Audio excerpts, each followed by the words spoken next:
A stone carved thousands of years ago can hold a message no one alive can read. This video explores 20 stone inscriptions depicting events science cannot yet contextualize, ancient carvings that stand as permanent riddles from our past.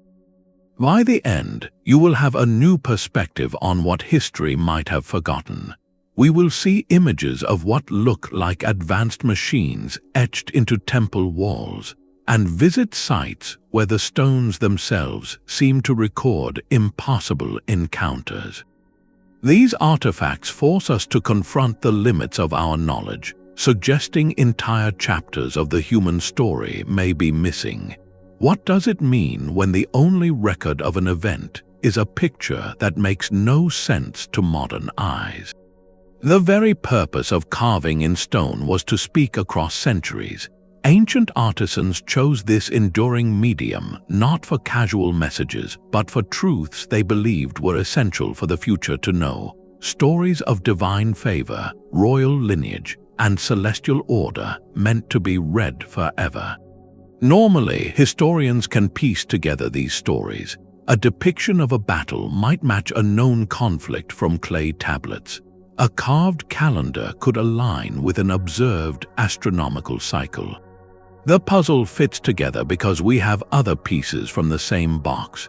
But what happens when you find a single, stunning piece that seems to belong to a completely different puzzle altogether? This is the core of the mystery with the stones we are about to explore. They are not just difficult to translate, they are fundamentally isolated. The scenes they show, the objects they depict, the events they imply, find no echo in any other materials were common, or a detailed animal carved on a continent where that species never lived. By applying these strict filters, we ensure our journey is grounded in tangible, studied artifacts. We are left not with fantasy, but with a curated collection of the past's most stubborn and concrete riddles. And with that framework in place, we can turn our attention to the first, and perhaps most visually striking of these enigmatic stones. Deep within the crypts of the Temple of Hathor at Denderah, a stone panel tells a story in two completely different languages. To the trained eye of an Egyptologist, the scene is a beautiful and complex myth.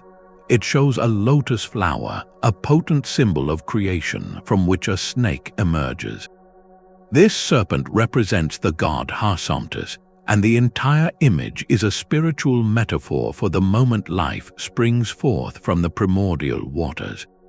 The priest holding the object is participating in a sacred ceremony, a moment frozen in ritual. This interpretation is elegant, rooted in decades of study about Egyptian symbolism and religious practice. It fits perfectly within the known world of the ancient craftsmen who carved it. But then you look at the carving itself, and a second, entirely different language seems to speak directly to the modern mind. The so-called lotus flower does not look like a delicate bloom. It is rendered as a large, elongated glass vessel, a bulbous shape that seems strangely precise. Inside, the snake is perfectly straight, rigid, aligned along a central axis that looks less like a living creature and more like a filament. At the base, the object narrows into a socket-like stem, held firmly by the priest, while a cable seems to run from it to a box held by another figure. The visual echo is undeniable. It looks for all the world like a diagram of an early light bulb or a Crookes tube, an electrical device that produces a glow. This is the heart of the Denderah dilemma. We are not looking at a vague shape that someone is imagining as technology. We are looking at a carving that presents two equally compelling narratives simultaneously. One is a spiritual allegory rich with known meaning. The other is a technical schematic jarringly out of place. Science has a comfortable consensus answer, the symbolic one. Yet the inscription itself refuses to make that answer feel complete, because the artists chose to depict their symbol with such startlingly mechanical detail. They did not carve a stylized, abstract lotus. They carved an object with a defined base, a contained serpent, and connecting lines, so we are left with a question that transcends a simple right or wrong interpretation. The real mystery of the Denderah stone may not be what it represents, but why the ancient artisans chose this specific, precise visual language to represent it. In a temple covered in symbolic art, why does this one symbol look so incongruously, eerily modern? That tension between ancient symbol and modern perception finds its most famous and debated example not far from Denderah. At the Temple of Seti I in Abydos, high on a stone lintel, a cluster of hieroglyphs has sparked a global conversation. To a contemporary viewer, the shapes are shockingly clear: a helicopter with a distinct rotor and tail, what looks like a submarine, and a sleek, futuristic aircraft. The initial reaction is one of pure disbelief, a feeling that the stone itself is playing a trick on the eyes. The scholarly explanation for this phenomenon is both logical and well documented. It is a palimpsest in stone. Centuries after Seti I commissioned his temple, a later pharaoh, Ramesses II, ordered his own name and titles to be carved in the same sacred space. Stonemasons plastered over the older inscriptions and recarved new hieroglyphs directly on top. Over time, the plaster has fallen away, leaving a permanent collision of two separate texts. The overlapping lines of the older Seti cartouches and the newer Ramesses carvings have merged, creating entirely new, accidental composite shapes. This is not a mystery of technology, but a documented accident of history and erosion. And yet, even with this solid explanation in hand, the mind struggles to accept it. The coincidence feels too perfect, the shapes too specifically reminiscent of 20th century machinery. This is where the real lesson of the Abydos carving lies. It is a masterclass in a powerful psychological phenomenon called pareidolia, our brain's innate tendency to find familiar patterns, especially faces and objects, in random visual noise. We see a helicopter because our modern minds are saturated with images of helicopters. An ancient Egyptian priest looking at the same stone would have seen only a jumble of spoiled, overlapping sacred text, a regrettable error by later craftsmen. The inscription forces us to confront a critical question: where does legitimate curiosity end and modern projection begin? It challenges us to separate what we wish to see from what the carvers intended to show. While the palimpsest theory is almost certainly correct, the Abydos helicopter endures because it represents that thrilling, fleeting moment of doubt, the remote possibility that within that accidental overlap, we might be glimpsing the ghost of a far older, now vanished original carving, something truly inexplicable that was written over and lost forever. The leap from accidental shapes in Egypt to an intentional masterpiece in Mexico reveals a deeper layer to our search. In the humid depths of a pyramid at the classic Maya city of Palenque, archaeologists uncovered a tomb of staggering artistry. The sarcophagus lid of King Pakal, who ruled in the 7th century, is not a simple slab of stone. It is an epic canvas of limestone, carved with such intricate detail that it has become one of the most studied and debated artworks of the ancient world. The official interpretation is beautiful and spiritually profound. It shows the king at the moment of his passing, reclining as he descends into the watery realm of the underworld. He is framed by a lush, sacred world tree, its branches reaching into a sky filled with celestial birds and symbols of rebirth. This is a map of the Maya cosmos, a visual prayer for the king's journey through the layers of existence. Every element fits within the rich, documented mythology of the Maya. Yet, when you first see the image, a completely different story seems to leap from the stone.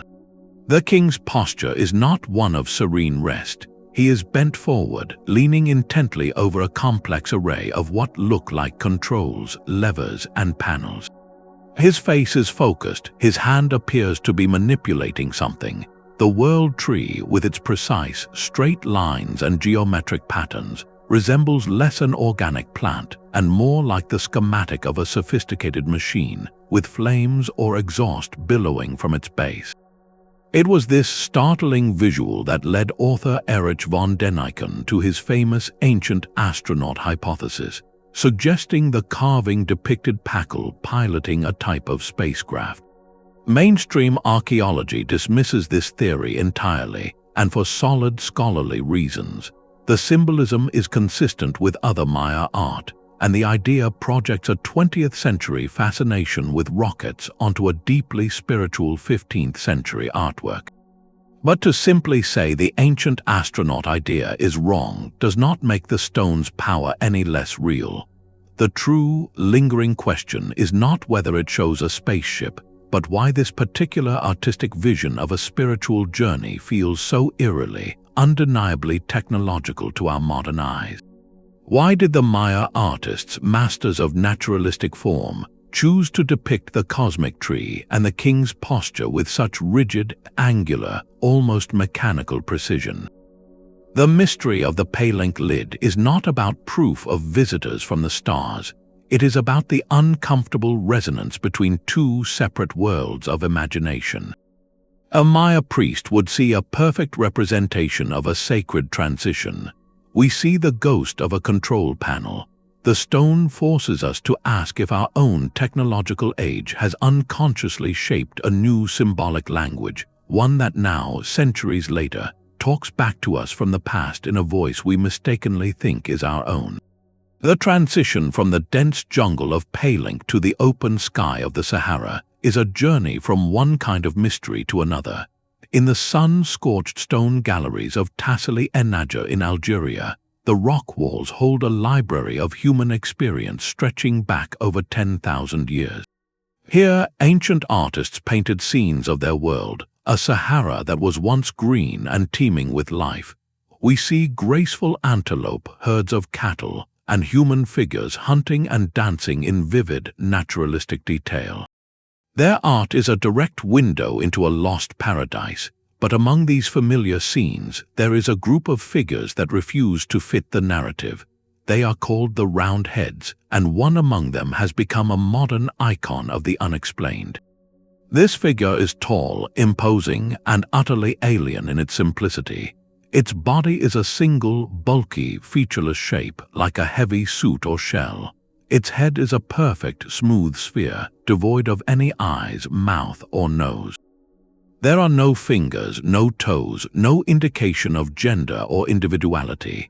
It just stands there, a stark geometric form surrounded by the fluid, lifelike art of its contemporaries. Archaeologists logically interpret this as a stylistic convention, perhaps a shaman in ritual costume meant to represent a spirit or deity, their human identity erased for a sacred purpose. This explanation is perfectly reasonable and fits patterns seen in other ancient cultures. Yet, standing before the image, that explanation feels incomplete. The contrast is too severe. Why would the same artists who could so beautifully capture the leap of a gazelle or the posture of a resting herdsman choose to represent this important, presumably spiritual, figure as a blank, mechanical silhouette? The mystery deepens when you consider the environment. Tassili is a vast, barren plateau of rock, a place that feels like the surface of another planet. It is a natural canvas for recording the extraordinary, so we are left with a haunting possibility. Could this be a form of prehistoric reportage? If your community encountered something truly outside all understanding, beings whose form was unfamiliar or intentionally obscured by what they wore, how would you record it for future generations? You might not draw a face because you never saw one. You might draw the shape you observed, a round head and a bulky body, preserving the only details you had. This is not necessarily a claim about visitors from other worlds. It is a question about the limits of symbolic language. At what point does a stylistic choice become a record of something that defied all existing style? The round head figure endures because it represents that precise, unsettling moment where ancient art stops telling us a story we recognize and starts asking a question we cannot answer. It is a silent witness from a green Sahara holding a secret in its perfectly blank, round face. From the silent witness of the Sahara, we travel to a valley in Peru that speaks in a chaotic, impossible shout. The story of the Ica stones is perhaps the most contentious entry on our list, a collection not of one or two, but of thousands of carved andesite rocks.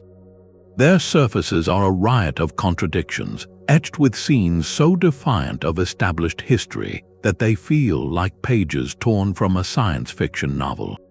Here, human figures are shown in direct, familiar contact with creatures we know as dinosaurs, treating them not as monsters but as part of their world. Other stones depict what can only be described as advanced medical procedures, with figures performing what looks like heart surgery or cesarean sections.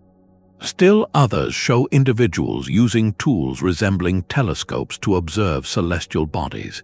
If even a fraction of these scenes were accepted as ancient, our understanding of biology, technology, and human development would shatter.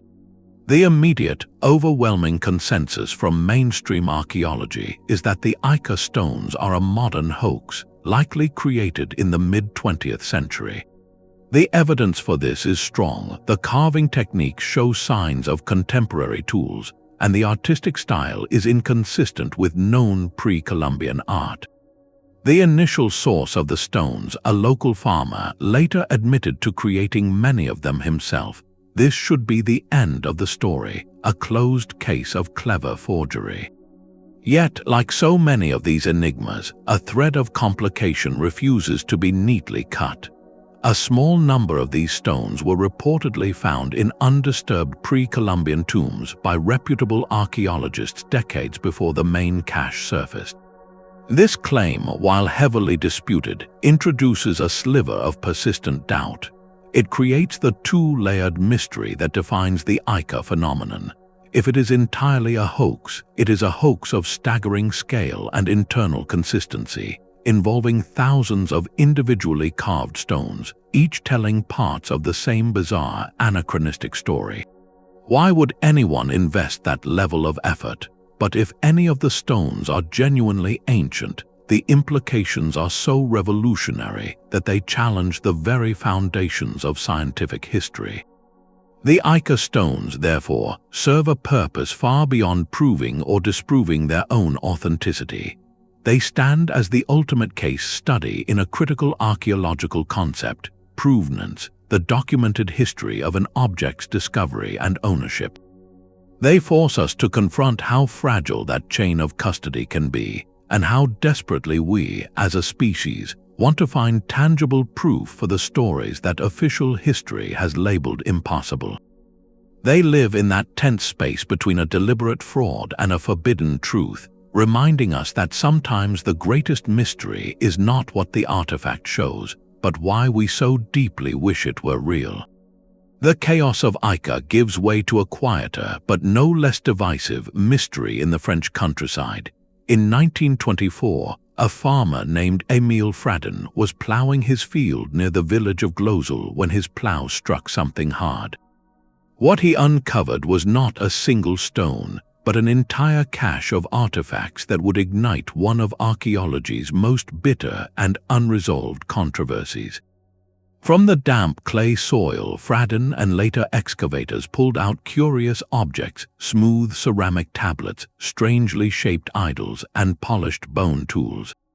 But the true heart of the mystery was etched onto the surfaces of those clay tablets. They were covered in a script of angular, geometric symbols, a writing system that looked vaguely familiar yet belonged to no known language. Alongside these cryptic characters were carvings of animals, and among them, one creature stood out as impossible: the reindeer. This single detail created an irreconcilable conflict within the soil itself. Reindeer had not roamed that part of France for thousands of years, since the end of the last ice age. If the tablets were genuinely ancient, then the script suggested a literate society coexisting with a glacial climate, a timeline that scrambled European prehistory. But if the script was from a more recent, literate period, then the reindeer carving made no sense at all. It was a perfect archaeological paradox. The symbols themselves deepened the puzzle.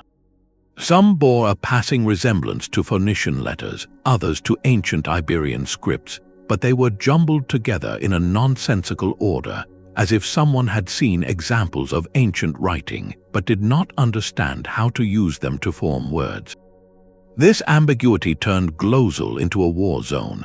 Eminent archaeologists took sides, some declaring it a revolutionary prehistoric site, others denouncing it as an obvious, clumsy forgery. Accusations flew, reputations were ruined, and the scientific establishment fractured over a hole in a farmer's field. The question of motive became as puzzling as the artifacts themselves.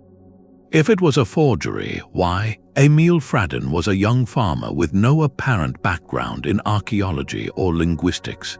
The scale of the find was substantial, involving many different types of objects, all artificially aged. What could he possibly hope to gain from such an elaborate, technically challenging deception in an era before instant fame? Yet, if the site was genuine, why did the evidence feel so inconsistent, so perfectly designed to provoke maximum controversy? The Glozel affair ultimately transcended the artifacts themselves. It became a case study in how science grapples with the truly anomalous. When evidence refuses to fit any established category, the process can break down into suspicion and dogma. The tablets were never conclusively proven to be fake, nor were they ever fully accepted as real. They exist in a permanent state of academic limbo, a collection of silent, clay witnesses to a conflict that was never resolved. Their legacy is a cautionary tale, reminding us that sometimes the greatest obstacle to understanding the past is not a lack of evidence, but our own inability to agree on what that evidence means when it speaks a language no one can read. The unresolved conflict over Glozel demonstrates how fiercely we cling to the stories we think the past should tell. But what about stones that tell no story at all, whose only message is their impossible presence? In the Bekaa Valley of Lebanon, the ruins of the Roman temple complex at Baalbek present a riddle not of symbols but of scale. Here, the inscription is not carved onto the stone, it is the stone itself. The perfectly fitted foundation blocks of the massive podium are an engineering marvel, but three of them, known as the trilithon, defy belief. Each one is a single piece of granite, roughly 65 feet long, 14 feet high, and 10 feet thick, with the largest estimated to weigh over 800 tons. That is the weight of two fully loaded jumbo jets. The Romans, master builders of the ancient world, certainly constructed the temples above. Yet the origin and placement of these foundation stones remain a profound enigma, because they predate the Romans by centuries, possibly millennia. The conventional explanation for how such stones were moved involves an army of laborers, wooden rollers, earthen ramps, and decades of relentless effort. This is a logical, brute force solution, but the stones themselves whisper of something more. On their surfaces, researchers have noted peculiar markings, not decorative carvings, but what appear to be precise sockets, grooves, and tooling patterns that do not align with simple levering or dragging. Some have interpreted these as mounting points for a colossal, forgotten lifting apparatus, or as assembly instructions for a technology we no longer understand. The true mystery of Baalbek is not necessarily a lost machine, but a lost manual. We have the final, breathtaking product, but we lack the engineering drawings, the textual records, the step-by-step logistical plans that must have existed to coordinate such an undertaking. How do you instruct a workforce to move a mountain? How do you communicate the angles, the pivot points, the precise sequence of operations required to slot an 800-ton block into place with a margin of error thinner than a finger? The absence of that documentation is the silent, screaming part of the inscription. The stones of Baalbek are a testament to an event of monumental construction, an achievement so vast it becomes its own form of communication. They stand as a permanent question mark against our models of ancient capability, forcing us to wonder if the greatest feats of our ancestors were accomplished not just with muscle and will, but with a sophisticated and now silent language of engineering that we have yet to fully decipher. That desire to find a manual for the impossible can sometimes write its own, far more dramatic story. In 1938, a Chinese archaeologist named Kai Pu-te was said to have made a discovery in a remote mountain cave. The account describes a series of peculiar stone discs, each with a fine spiral groove emanating from a central hole, like a phonograph record carved in rock. Nearby, the story goes, were the remains of individuals of unusually small stature. This was the genesis of the legend of the Dropa stones, a tale that would spiral far beyond the cave itself. According to the increasingly elaborate narrative, the grooves were not decorative but an unknown form of writing. When decoded by a later scientist, they supposedly told a catastrophic story, a record of an alien spacecraft crash landing in the mountains some 12,000 years ago, stranding its crew, who became the Dropa people. It is a perfect, compact myth, combining ancient artifacts, unexplained remains, and a direct message from star travelers. There is only one profound problem with this entire account. The physical evidence, the discs themselves, have never been made available for legitimate scientific study. No museum holds them, no independent researcher has been allowed to examine them, and the chain of custody dissolves into a fog of second-hand reports and lost evidence. Most scholars regard the entire story as a layered fabrication, a modern legend born from a possible misidentification of ordinary stone artifacts, perhaps ancient by discs, woven together with sensational speculation. So if the stones almost certainly do not exist as described, why does their story persist so powerfully? The real mystery of the Dropa stones is not in a cave in China. It is in the human psyche. This legend serves as a masterful cautionary tale about how a mystery is manufactured. It begins with a kernel of something real, perhaps an actual archaeological find that was poorly documented. That kernel is then fertilized by our deepest fascinations, in this case, the enduring question of whether we are alone. A hoax or a misinterpretation provides a tangible hook, the carved discs. Finally, sensational retellings in books and media cement the narrative, separating it completely from any verifiable facts. The story endures because it fulfills a profound need, the desire for a concrete artifact, a stone with a literal message that finally answers that ancient question. It shows how the absence of evidence can sometimes be more compelling than evidence itself, allowing the imagination to build a perfect, untestable myth. The Dropa stones, therefore, are an inscription not in rock, but in our collective longing.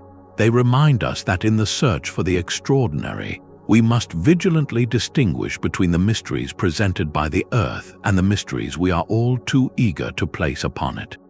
A slab of gray stone pulled from the roots of a Minnesota poplar tree tells a story that should not exist. In 1898, a Swedish immigrant farmer named Olof Oman was clearing his land when he found it, a 200-pound rectangle of rock tangled in the roots of an old tree. Carved into its face was a message in runic letters, the ancient script of the Vikings. The inscription, dated 1362, told a harrowing tale. It spoke of a group of 8 Goths or Swedes and 22 Norwegians on an exploration journey from Vinland far to the west. The text ended with a chilling line stating that 10 men were red with blood and dead, left by a lake to the east while the rest of the party was out fishing. If genuine, this was not just a runestone, it was a cenotaph, a memorial carved in grief by Norse explorers deep in the heart of North America, over 130 years before Columbus sailed. The Kensington runestone immediately ignited a firestorm. Mainstream linguists and historians were quick to point out its glaring problems. The runes used were a peculiar mix, some from a medieval alphabet, others from a much older system, combined in a way that no authentic Viking-era carver would have used. The language itself contained modern Swedish elements and odd grammatical choices that seemed to betray a 19th-century author, not a 14th-century one. For most academics, the case was closed, an elaborate hoax likely created by Oman or his neighbors, a piece of patriotic folklore from a community proud of its Scandinavian roots. Yet, like a weed, the mystery refused to die. Later studies of the stone's physical condition introduced a persistent doubt. Geologists examining the weathering in the carved grooves noted the inscription showed signs of extensive, deep erosion, a process that would have taken centuries, not decades, to form. The tree that grew over it was estimated to be at least 40 years old when felled, suggesting the stone had been in place long before Oman arrived. These physical clues created an agonizing conflict, a divorce between what the text said and what the stone itself appeared to be. The linguistic evidence screamed modern forgery, while the geological evidence whispered of genuine age. This is the core of the Kensington dilemma. It forces us to confront the uncomfortable limits of our expertise. Which discipline holds the ultimate truth, the analysis of language or the analysis of stone? The inscription challenges more than just a timeline. It challenges our methodology. It represents the haunting possibility of a lone expedition, a tragic footnote in history that never made it into the official sagas back home. Perhaps a small band did push inland from a forgotten camp on the Atlantic coast, meeting a sudden and violent end. Their story would have died with them, leaving only this crude, desperate marker as their sole legacy. The stone's power lies in that fragile, human possibility.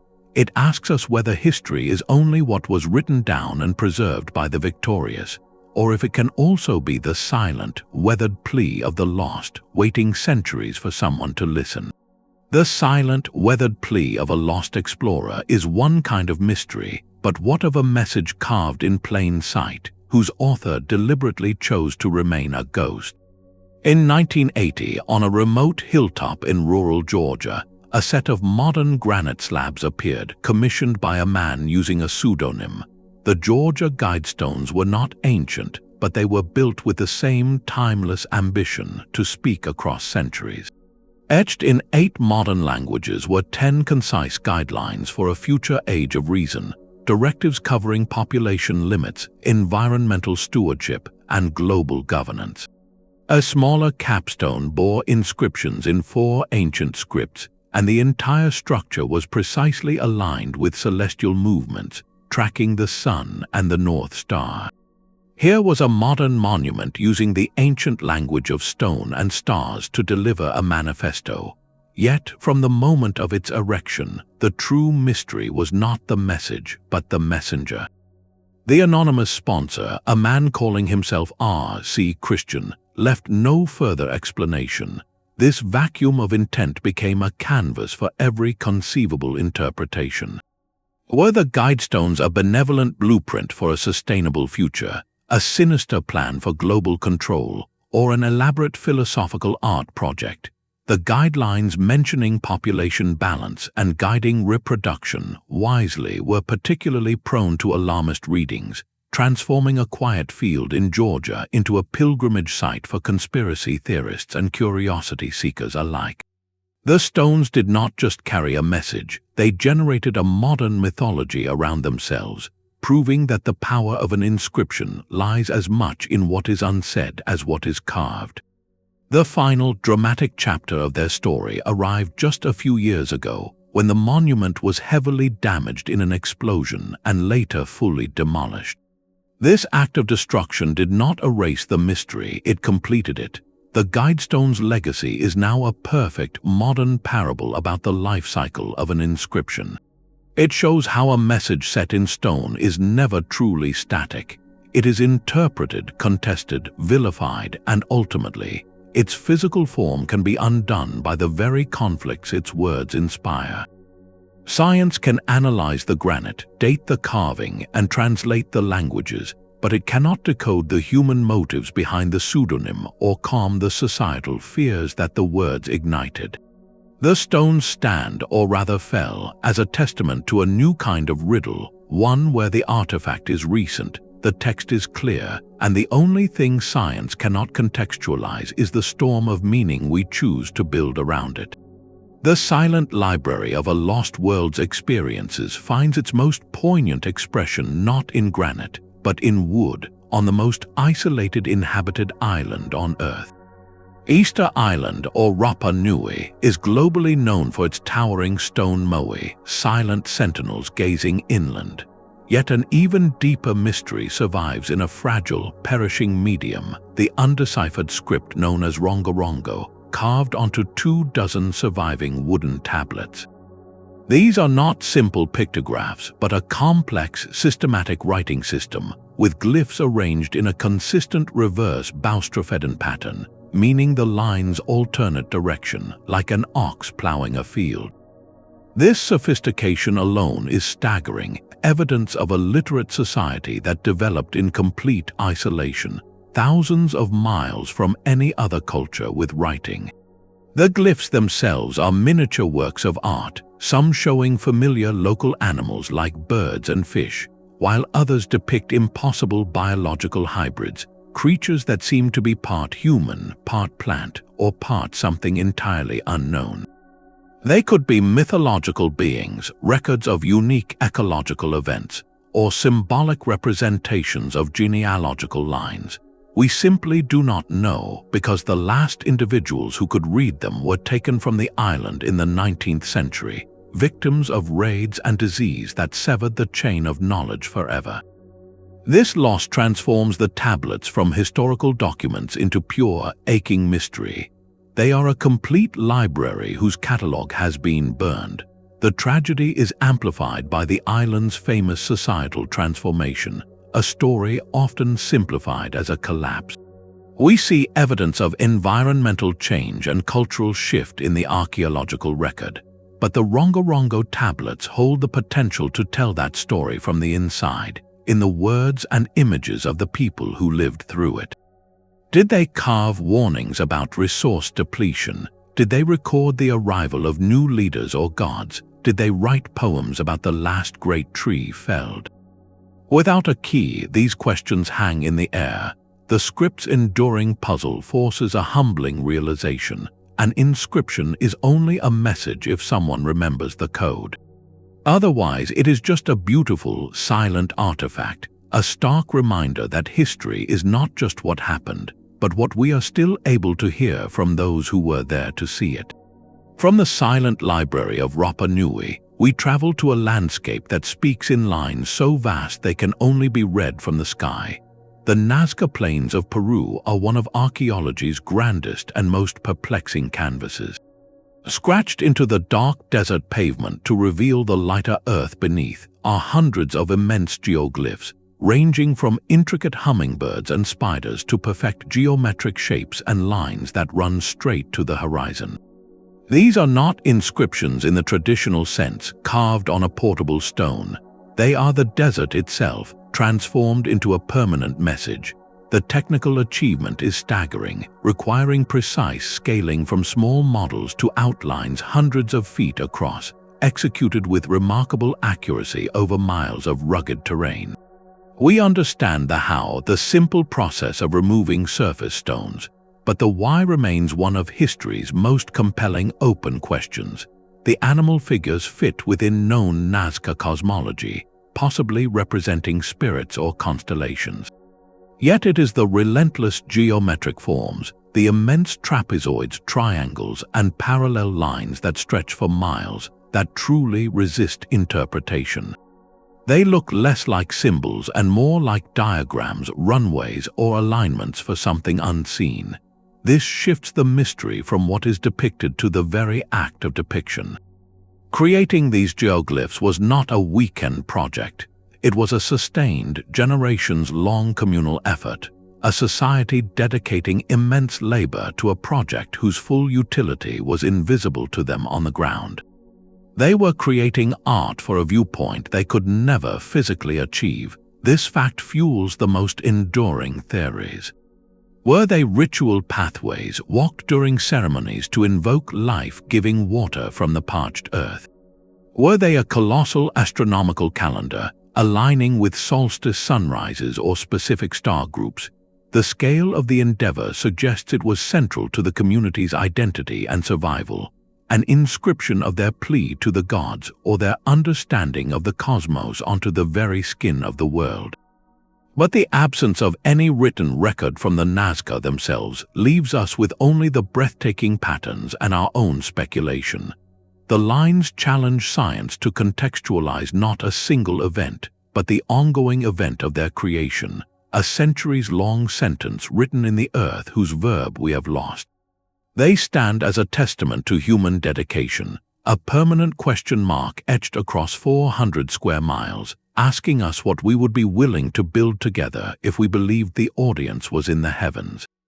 The vast, silent diagrams of Nazca required a viewer in the sky to comprehend their scale, but one artifact suggests its creators possessed a model of the heavens they could hold in their hands. In the quiet depths of the Mediterranean, off the coast of the Greek island of Antikythera, sponge divers in 1901 stumbled upon a shipwreck from the 1st century before the Common Era. Amidst statues and pottery, they recovered a lump of corroded bronze and wood that seemed unremarkable.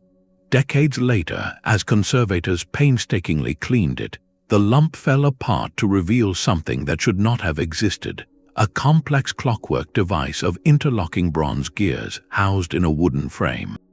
This was the Antikythera mechanism, an ancient Greek analog computer of staggering sophistication. Modern imaging has revealed its purpose. It could predict the positions of the sun, moon, and planets, track eclipses, and even model the irregular orbit of the moon. It was, in essence, a portable simulation of the cosmos. The inscriptions etched on its casing and gears are not a cryptic riddle. They are a detailed user manual, labeling dials and explaining cycles. We can read them, and we largely understand what the machine did. This, however, is where the real and more profound mystery begins. The device is not the puzzle, the event of its creation is. Technological innovation does not typically appear fully formed. We see a clear progression from simple sundials to water clocks, a gradual evolution of timekeeping. The Antikythera mechanism has no such lineage. It arrives in the historical record as a sudden, breathtaking leap, a peak of miniaturized engineering and astronomical understanding that seems to have no visible technological base camp beneath it. The inscriptions imply a whole lost school of thought, a community of philosopher mechanics who could conceive of the universe as a system of mathematical ratios and then physically build those ratios into ticking bronze. This device is an event frozen in metal, a single surviving snapshot of an intellectual height that, according to our conventional historical narrative, would not be reached again until the great clockwork planetariums of 18th century Europe. Its very existence whispers a haunting question into the long silence between its creation and its rediscovery. If this one artifact survived by pure chance at the bottom of the sea, how many other peaks of knowledge were reached, held for a generation, and then completely erased by the relentless tides of time, leaving not even a ripple in the sand for archaeologists to find? That lost lineage of engineering genius finds its most tactile expression not in a mechanism, but in a mountain. Above the ancient Inca capital of Cusco, the fortress of Sacsayhuaman is a symphony in stone. Its walls, constructed from colossal blocks of limestone, some weighing over 100 tons, rise in majestic, zigzagging tiers. The visual impact is one of raw, imposing power.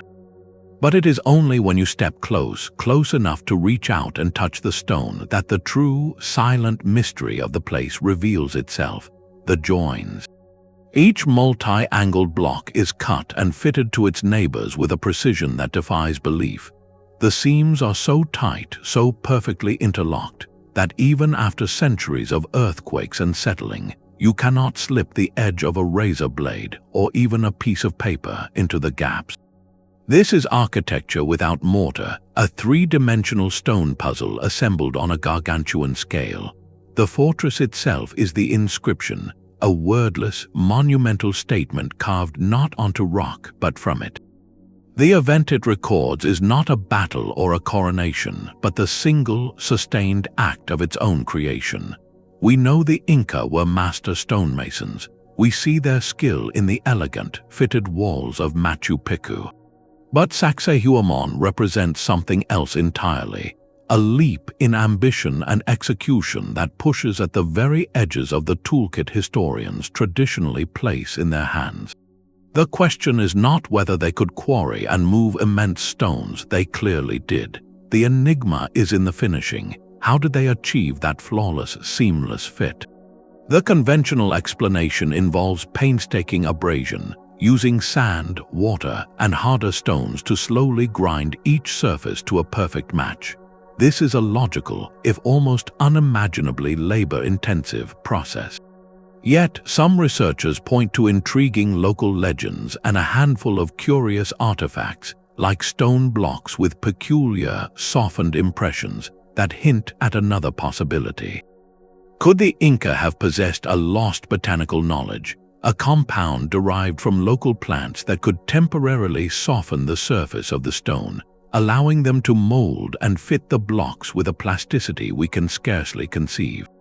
This idea remains firmly in the realm of speculation, not proven science, but its persistence speaks to the profound respect the walls command. Modern engineers, armed with lasers and diamond-tipped tools, can achieve such precision.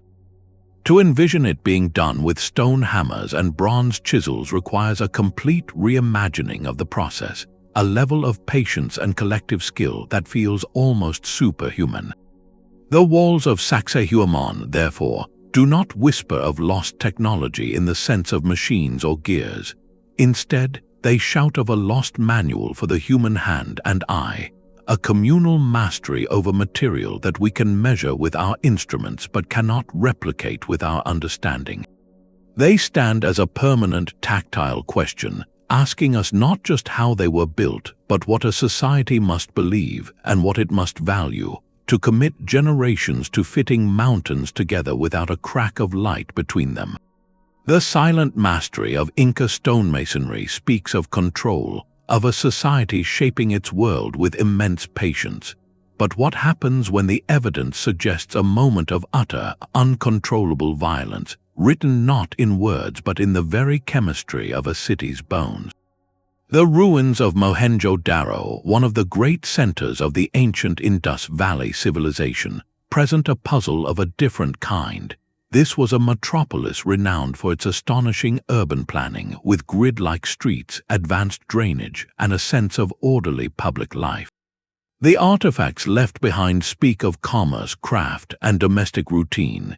Yet, scattered within this archaeological portrait of calm prosperity are patches of disturbing physical evidence. In specific, confined areas of the city, archaeologists have found bricks and stone that have been fused together, their surfaces transformed into a glassy, vitrified layer. This is not the result of a normal house fire. Vitrification requires temperatures so extreme, so intensely focused, that they can melt sand into glass, literally altering the fundamental structure of the material. The city itself, in these spots, bears a scar of impossible heat. This transformation is the inscription, a message burned directly into the urban fabric by an event the city's meticulous planners never anticipated. Mainstream archaeology offers a logical, grounded explanation for this phenomenon. The theory points to large, sustained blazes, perhaps fueled by accumulated stores of oil, grain, or other combustible materials within tightly packed structures. A fire burning long enough and hot enough in a concentrated space could, theoretically, create the conditions for localized vitrification. It is a reminder that even the most advanced ancient cities were vulnerable to catastrophic accident. Yet, for some observers, the nature of the evidence feels inconsistent with a simple conflagration. the vitrification appears in specific, isolated pockets rather than as a blanket layer over a wide fire-damaged area. This peculiar distribution has fueled more speculative interpretations, including the controversial suggestion of an ancient, high-energy event, like the impact of a cosmic body or even, in the most dramatic theories, some form of explosive release of energy that parallels modern descriptions. These ideas are firmly on the fringe of science and are widely dismissed by the academic community due to a complete lack of corroborating evidence for such technology or events in the historical record of the period. The true, enduring mystery of Mohenjo-Daro, therefore, is not about proving an ancient cataclysm of fantastic origin. It is about the stark, silent contrast written in the stones. How does a society so defined by order and control leave behind a physical signature of such chaotic, overwhelming force in its very streets? The vitrified patches are a rupture in the narrative. They are a cryptic postscript to a civilization story, a few sentences written in a language of fused silica that we struggle to translate. They force us to confront the limits of our forensic imagination. We can reconstruct the daily life of Mohenjo-Daro from its pots and plans, but these glassy stones ask a more unsettling question. What single, terrible day can erase all trace of the calm that came before it? The city's greatest inscription may be this, a reminder that history is not only the story we build, but also the story of what, in a moment, can be undone. The contrast between order and chaos finds a quieter echo in the painted canyons of the American Southwest. In the sandstone cliffs of Sego Canyon, Utah, a gallery of ancient art holds a conversation across centuries. The panels here are layered, a visual palimpsest where different cultures return to the same sacred walls to add their own stories. Some figures are rendered in the distinctive Barrier Canyon style, tall, mysterious anthropomorphs with tapered bodies and haunting, hollow eyes that speak of a deep, spiritual tradition tied to the land itself. They feel rooted, eternal, but standing beside them, often overlapping in the same space, are figures of a completely different character. These beings are simpler, more geometric, with large, blank, circular eyes and often no discernible facial features at all. They lack the intricate detail and ceremonial presence of their neighbors. According to archaeological dating, these two styles belong to different cultural periods, separated by hundreds of years. The Barrier Canyon art is older, the work of the archaic hunter-gatherers. The simpler, more abstract figures are attributed to later groups, possibly from the Fremont culture or early Numic peoples. On a timeline, this makes perfect sense, but on the rock wall, the effect is deeply disorienting. It creates a narrative mystery that a simple chronology cannot resolve. Why did these later artists choose to place their new icons directly alongside, and sometimes over, the old ones? Was this an act of reverence, a way to connect with the power of the earlier symbols? Or was it a declaration of difference, a visual statement that a new way of seeing the world had arrived? The juxtaposition itself becomes the inscription, a record not of a single event, but of a profound cultural transition. The enigma deepens when we try to understand what these simpler figures were meant to represent. The later Numic peoples, whose ancestors likely created some of this art, have oral traditions rich with stories of the land and its spirits. Yet within these passed-down narratives, there is no clear, definitive ethnographic explanation for these specific, blank-faced forms. They are not described as ancestor spirits, animal guides, or typical mythological characters. This absence in the oral record leaves a silent gap. Without a cultural key, the modern eye is left to interpret shapes that feel strangely familiar. Their large, hollow eyes and simplified forms have led enthusiasts to label them everything from ant people to representations of otherworldly visitors. While mainstream anthropology cautions strongly against such literal, modern projections, The comparison persists because the figures so starkly defy our expectations of human representation. They seem deliberately impersonal, almost iconic. This is the core of their mystery. They are isolated visual statements from a forgotten cognitive world. They depict an event of cultural expression that we can no longer contextualize within a living belief system. Were they meant to depict simplified humans during a time of artistic change? Could they represent conceptual beings like spirits of illness or drought, whose forms were left vague to avoid attracting their attention? The stone does not say. The Sego Canyon panels, therefore, offer a different kind of challenge than a single, unexplained object. They present a relational puzzle. The event they record is the moment of contact between two worldviews frozen on a rock face. One tradition speaks in complex spiritual detail. The next answers with enigmatic, abstract silence. The canyon walls hold the question forever open, a permanent testament to how easily the specific meaning behind a symbol can fade, leaving only its powerful, haunting shape to stir our imagination across the millennia. A small, dense object of iron, no larger than a child's fist, carries a weight of implication far beyond its physical size. Known as the Wolf's Egg Iron Cube or the Salzburg Cube, this peculiar artifact was reportedly discovered in 1885 by a worker at a foundry in Austria. The circumstances of its finding are what ignited the controversy, for it was said to have been found completely embedded within a solid block of coal dug from a mine. This detail is the entire foundation of the mystery, because coal is a fossil fuel formed from ancient plant matter over millions of years during the Tertiary period. The implication was staggering: a worked metal object, a cube, existing in a stratum that predated modern humans by eons. The cube itself is the inscription, its simple, geometric form posing a silent, profound question against the deep time of geology. To the modern eye, its shape feels intentional, its edges somewhat rounded but still suggesting a manufactured origin. The initial discovery sparked immediate fascination and theories of a lost, advanced civilization or even evidence of ancient, non-human intelligence, an artifact from a world that existed before our own. It became a classic example of what collectors and researchers call an OOP art, an out-of-place artifact, an object that appears in a geological or archaeological context that seems impossible according to conventional historical understanding. These artifacts present a direct challenge to established timelines, forcing a confrontation between a single, stubborn piece of physical evidence and the vast, carefully constructed framework of scientific chronology.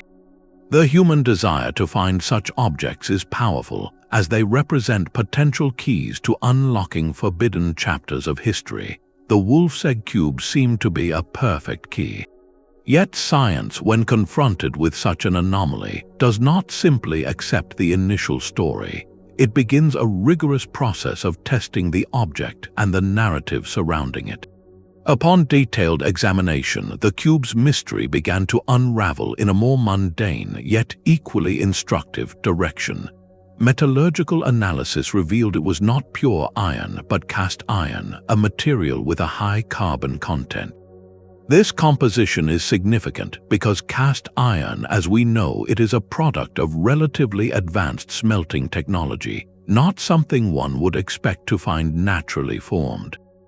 However, this same analysis also pointed toward a more recent origin.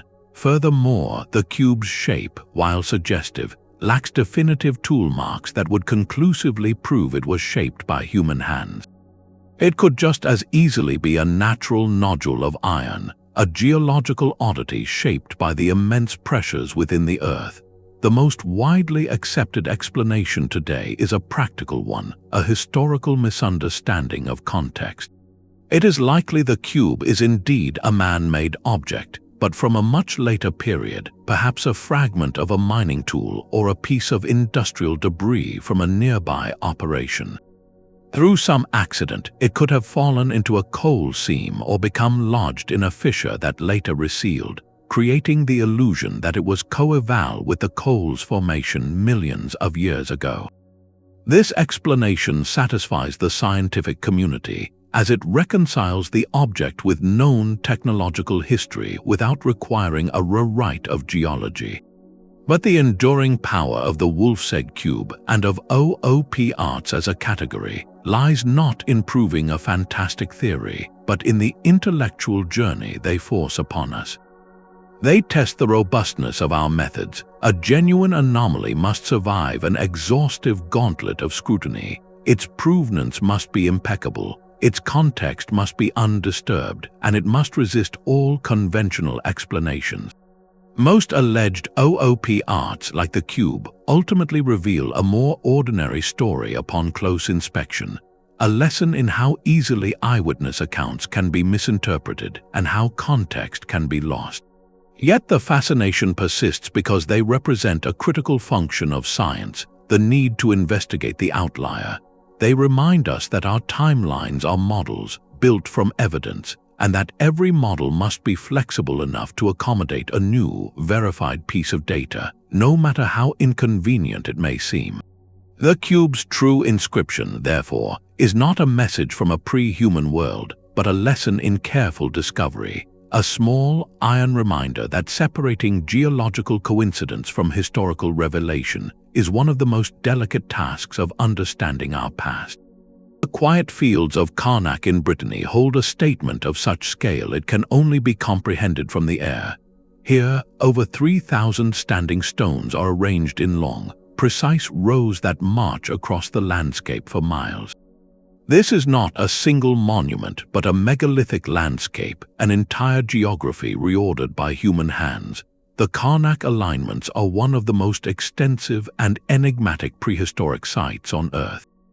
While archaeologists can trace patterns in their placement, suggesting possible alignments with solstice sunrises or lunar cycles, and while theories about territorial markers or processional pathways are logical, they all circle around a central, unanswered question. What specific catalyzing event could compel a Neolithic society to undertake a project of such staggering, multi-generational magnitude? The stones themselves are the inscription, a colossal text written across the earth, and we have lost the first sentence that gives it all meaning. Some researchers look beyond the sky for an explanation, toward the ground itself. They propose a provocative hypothesis that the alignments serve as a permanent memorial to a cataclysmic geological event. Imagine, for a moment, a prehistoric Brittany shaken by a massive earthquake, one so powerful it reshaped the coastline or opened fissures in the land. Or consider the terrifying spectacle of a comet fragment streaking across the sky and impacting the region or the nearby sea, causing tsunamis and climatic disruption.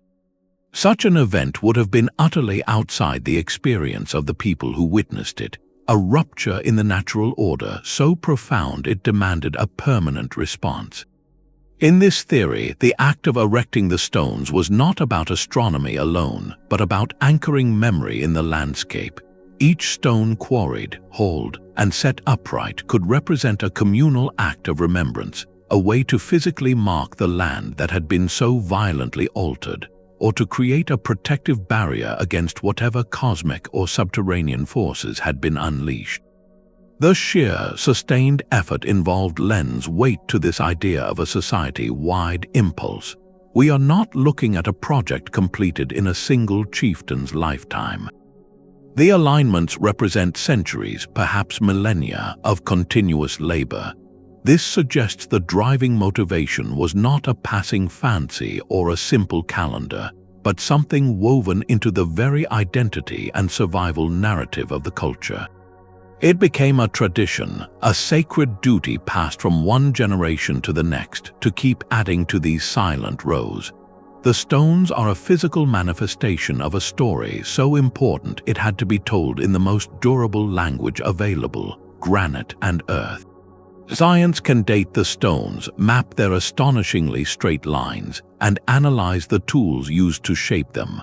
But science cannot yet fully contextualize the emotional and psychological catalyst, the shared memory or profound fear, that could mobilize a pre-literate society across generations to create such a breathtaking, wordless chronicle. The alignments stand today not as a solved equation, but as a lasting question about human response to the incomprehensible. They ask us what we would consider worthy of 1,000 years of hard labor. Would it be for science, for ritual, or for the deep human need to make a mark upon the world after the world has left its mark upon us? The stones of Karnak do not whisper their secret. They state it in a language of immense, patient silence, a forest of granite question marks waiting for us to learn how to listen. A simple clay jar can hold more than wine or grain. It can hold the ghost of a possibility. In the collections of the National Museum of Iraq, a set of unassuming artifacts sits quietly, labeled as the Baghdad Battery. Dating to the Parthian period, around 2,000 years ago, each consists of a terracotta pot, a copper cylinder sealed with asphalt, and an iron rod suspended inside. To a modern observer, the assembly is unmistakable. It looks exactly like a primitive galvanic cell. When researchers filled a replica with an acidic electrolyte like vinegar or lemon juice, it did indeed produce a small but measurable electric current, around 1 volt. This simple fact ignites a compelling and deeply frustrating historical question. Did someone 2 millennia ago intentionally harness this subtle, invisible force? The artifact itself is the inscription, a 3-dimensional riddle without any accompanying text to explain its purpose. The potential event it represents, the conscious application of electricity in antiquity, floats in a vacuum of corroboration. We have no wires, no switches, no diagrams of circuits, no contemporary descriptions of shocks or sparks. It exists in total isolation from any other evidence of an electrical technology. Mainstream archaeology offers several plausible, grounded theories. One suggests it could have been used for electroplating, to deposit a thin layer of gold or silver onto other metal objects, a practice known in the region. The small voltage generated could, over a long period, achieve this effect. Another theory posits a religious or medicinal purpose. Perhaps the gentle current was used to create a tingling sensation during rituals or as a novel form of treatment, a mysterious force to be experienced rather than understood as a physical phenomenon. These explanations are logical and fit within the known cultural framework, yet they feel like educated guesses projected onto a silent object. The jar never declares its own use. This is where the battery becomes a masterclass in interpretive caution. Our modern world is fundamentally built on electricity, so when we see an ancient object that resembles a battery, our minds leap to complete the circuit. We see a tool, but what if we are the ones being misled by our own technological bias? Could these items simply be secure storage vessels for sacred scrolls, with the iron rod acting as a spindle and the asphalt ensuring a tight seal? The copper cylinder might then be just a protective casing with no thought of electrochemical reaction whatsoever. This is the core of the Enigma. It is a Rorschach test in clay and metal. We look at it and see what we are conditioned to see. The battery's true challenge is not to prove ancient electricity, but to expose how difficult it is to distinguish between a brilliant, isolated invention and a mundane object seen through the lens of our own advanced knowledge. It stands at the precise midpoint of possibility, a tantalizing what-if that may forever oscillate between two histories, one where a forgotten scholar once marveled at a mysterious tingle from a jar, and another where the jar held nothing more extraordinary than a rolled piece of parchment. The final stone on our list is perhaps the most defiant, a collection of carvings that should not exist in a place they were never meant to be. Along a secluded sandstone gorge in New South Wales, Australia, a series of figures stares out from the rock. They are Egyptian hieroglyphs, clear and undeniable in their form, depicting familiar symbols, animals, and even names of pharaohs. the story they tell is one of epic maritime disaster, speaking of a long voyage from the land of the reed boats, a tragic shipwreck, and the carving of this very stone as a memorial for a fallen leader. This is the site known as the Gosford glyphs, and it presents not an archaeological mystery but a deeply human one. From the moment they were brought to wider attention in the 1970s, Egyptologists were unanimous and emphatic. The glyphs are a modern hoax. The hieroglyphic grammar is nonsensical, a jumble of symbols from different Egyptian periods arranged with no coherent linguistic structure. The royal names referenced do not match known historical timelines, and the style of carving shows no signs of the weathering one would expect from an artifact thousands of years old in the Australian climate.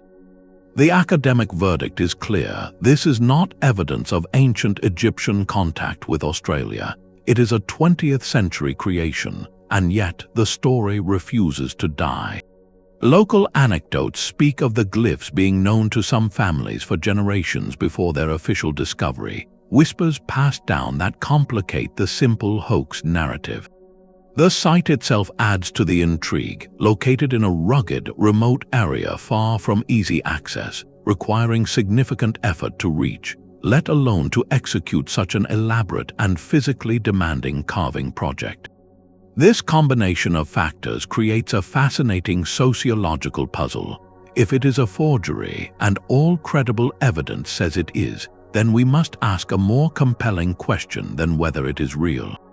Why would anyone in the modern era undertake the back-breaking labor of carving over 200 Egyptian symbols into solid sandstone in the Australian bush? The motivation becomes the true inscription. Perhaps it was an elaborate prank, a desire to fool experts and create a media sensation. Maybe it was a form of artistic expression, a lonely project by someone fascinated by Egyptology but lacking formal training. Or, more intriguingly, it could have been an act of myth-making, a deliberate attempt to physically manifest a beloved but unproven historical theory, to literally carve a new origin story into the land itself. The Gosford glyphs, therefore, serve as a perfect and poignant final case study.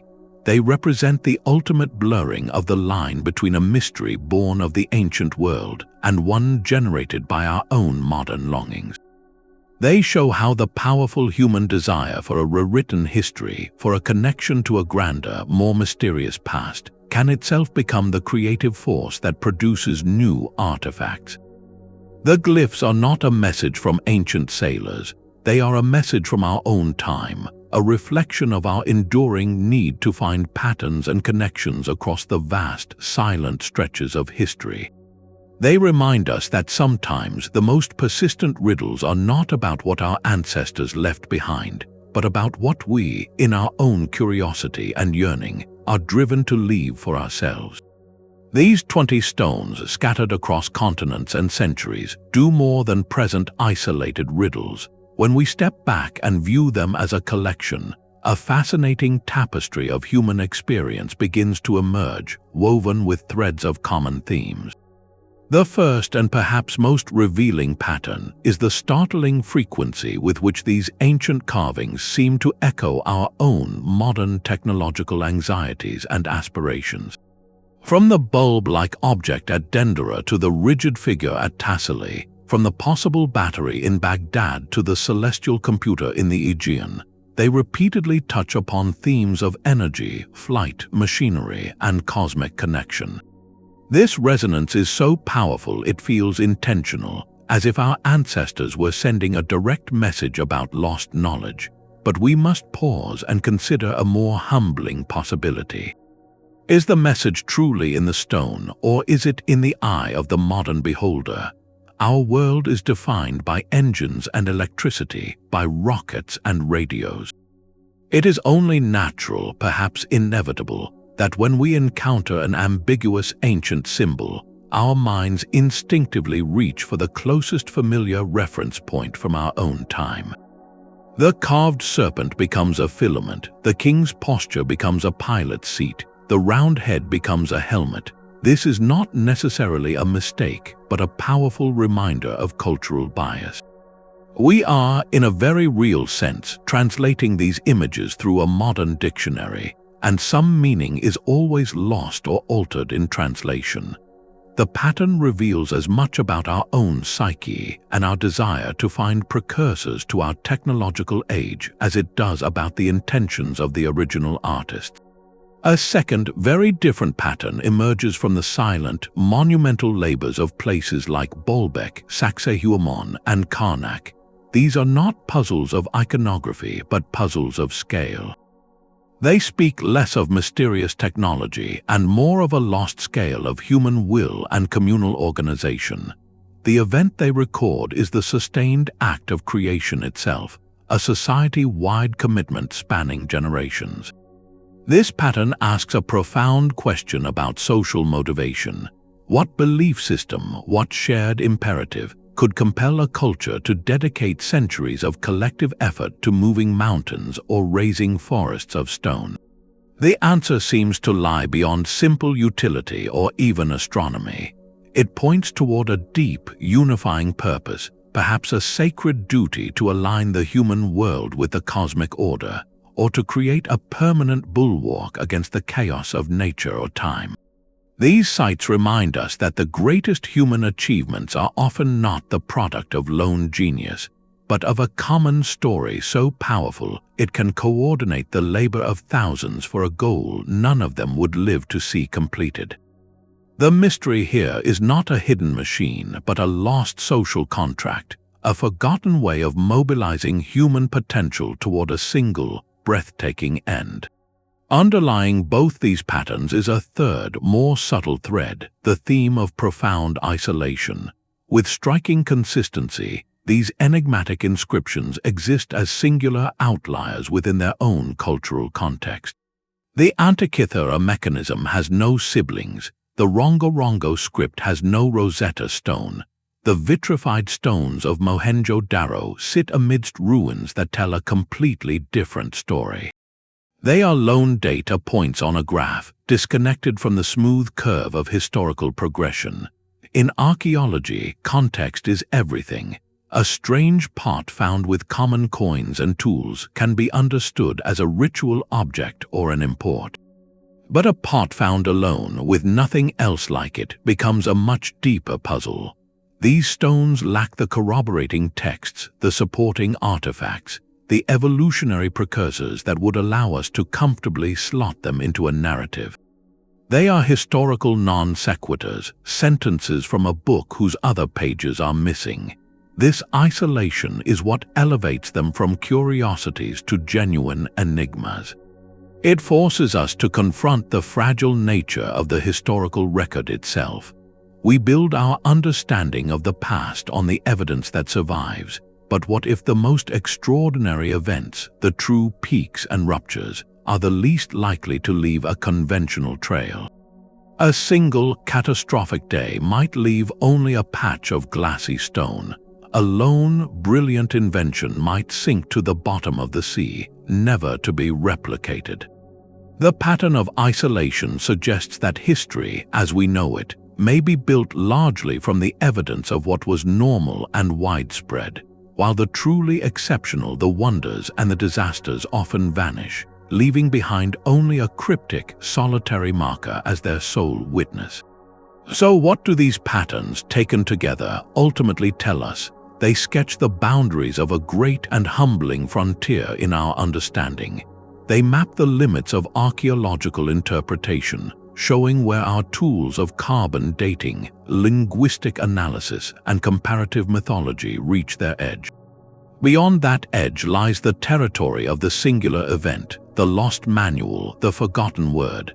These stones collectively testify to the powerful, innate human drive to record the extraordinary, whether it be a shocking encounter, a brilliant insight, or a communal triumph. The very act of carving it in stone was a declaration that this moment must not be forgotten. Yet, in a cruel twist of time, the specific meaning is often the first thing to fade. This leads us to the most compelling possibility these patterns suggest. that some entire chapters of the human story were written in a language we have yet to learn. This language is not necessarily one of words or symbols, but of context. It is the language of shared belief that made a mountain worth moving, the language of perception that saw a spirit in a geometric form, the language of experience that understood a phenomenon we might now call electricity as something entirely different. To decipher these stones fully, we may need to recover not just a lexicon, but a lost way of seeing the world. They stand as permanent invitations, not to jump to fantastic conclusions, but to expand our imagination about what is historically possible. They ask us to hold two ideas in balance, a rigorous respect for the evidence, and a humble openness to the fact that the past may have been far more inventive, more diverse, and more mysterious than our standard timelines allow. The final message of these 20 inscriptions may be this: that the greatest discovery still waiting is not a specific artifact, but a new way to listen to the whispers of stone. Ultimately, these stones question us far more than we question them. Our journey through these 20 inscriptions reveals less about ancient aliens or lost super-civilizations, and more about the dynamic, often incomplete nature of historical inquiry itself.